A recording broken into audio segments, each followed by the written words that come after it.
Olá pessoal, nesse vídeo nós vamos resolver a questão número 19 do Colégio Naval de 1996. Sobre o número, podemos afirmar que é uma dízima periódica simples, é uma dízima periódica composta, é um decimal exato com 12, 13 ou 14 casas decimais. Então existe um teorema bem legal sobre as dízimas periódicas simples e compostas, e os números decimais exatos, que é este daqui, ó. Temos uma fração A sobre B, que ela é irredutível, ou seja, o MDC entre A e B vale 1, você já não consegue mais cancelar fatores primos daqui do A com fatores primos do B, né? E esse número é diferente de 1. Então, A sobre B é um decimal finito, C e somente C, B é múltiplo de 2 ou de 5. Então, por exemplo, se a gente tem uma fração 1 dividido por 2 ao quadrado vezes 5. O MDC entre 1 e este número daqui de baixo, que é o 20, é igual a 1. Então, essa fração é irredutível. E por este enunciado aqui, né, por este teorema, temos que este número é um decimal finito. Que a gente pode simplesmente pegar ele, ó, multiplicar em cima e embaixo por 5, né? E daí a gente tem 5 em cima, 1 vezes 5 em cima. Embaixo fica 2 ao quadrado vezes 5 ao quadrado. Isso é igual a 5 dividido. Daí aqui a gente usa a propriedade de potência. Fica 2 vezes 5 elevado ao quadrado. Ou seja, 5 dividido por 10 ao quadrado, que dá 100.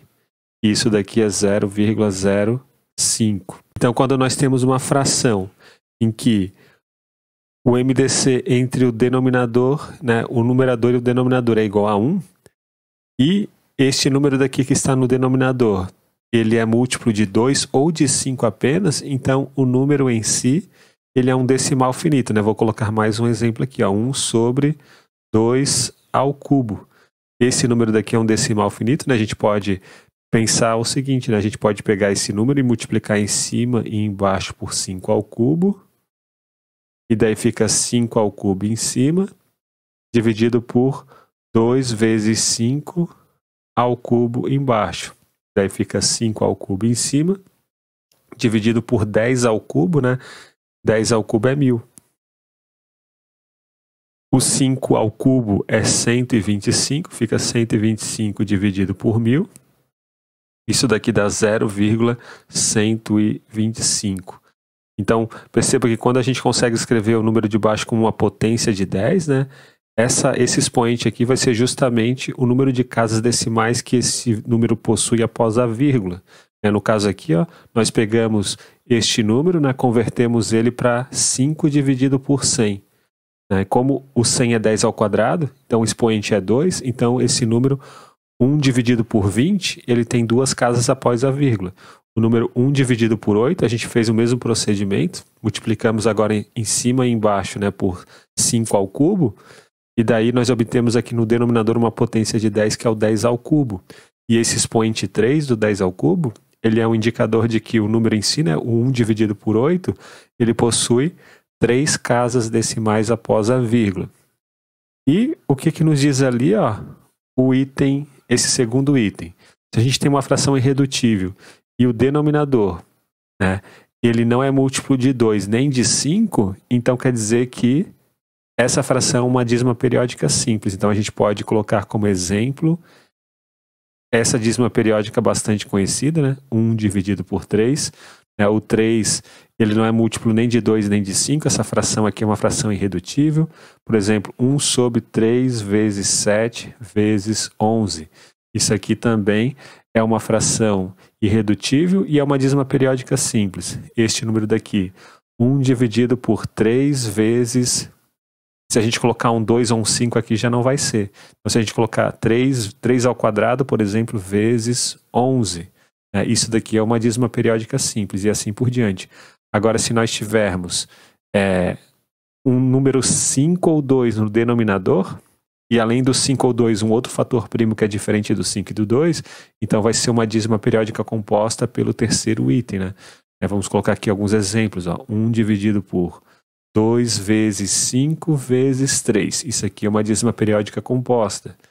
1 dividido por 3 ao quadrado vezes 7 vezes 2. É uma dízima periódica composta. O b precisa ser um múltiplo de 2 ou de 5 e obrigatoriamente ele tem que ser múltiplo de um fator primo que é diferente de 2 e de 5. Né? Agora vamos analisar o número da questão denunciado. Né? 1937 dividido por 8.192. Então, olha só, vamos colocar aqui. 1937 dividido por 8.192. Esse 1937 aqui ele não é um número par, né? Ele é um número ímpar. A gente vai deixar ele assim, 1937. Esse número daqui, 8.192, ele é uma potência de 2. Ele é o 2 elevado na potência 13. Né? 2 elevado na 10 a gente sabe que é 1024. Se a gente pegar 1024 e multiplicar por 8, vai dar esse número daqui. Então, este número daqui é essa potência de 2, é 2 elevado na 13. Então, como esse número daqui ele é um número ímpar, então essa fração aqui é uma fração irredutível, né? O MDC entre este número e esse vale 1. E o que acontece? A gente pode pegar esse número, né? Então a gente sabe que por esse enunciado aqui, né, do primeiro item, esta fração aqui é um decimal exato. Agora a gente precisa saber quantas casas decimais possui esse decimal exato. Bom, a gente multiplica em cima e embaixo por 5 elevado na 13. 5 elevado na 13, né? Isso aqui é o número 1. Então vai ficar no numerador 1937 vezes 5 elevado na 13 dividido por 10 elevado na 13, né? Esse número daqui vezes esse, a gente usa a propriedade da potenciação, fica 2 vezes 5, 10 elevado na 13, ou seja, 10 elevado na 13. Então, esse número é um decimal exato e essa potência de 10 aqui de baixo, do denominador, está nos dizendo que é um decimal exato com 13 casas decimais após a vírgula, como a gente fez nesses exemplos aqui, nesses dois exemplos. Então, a resposta que nós vamos marcar é a letra D. É um decimal exato com 13 casas decimais. Não é isso, pessoal? Um grande abraço a todos. Nos vemos na próxima aula e até mais!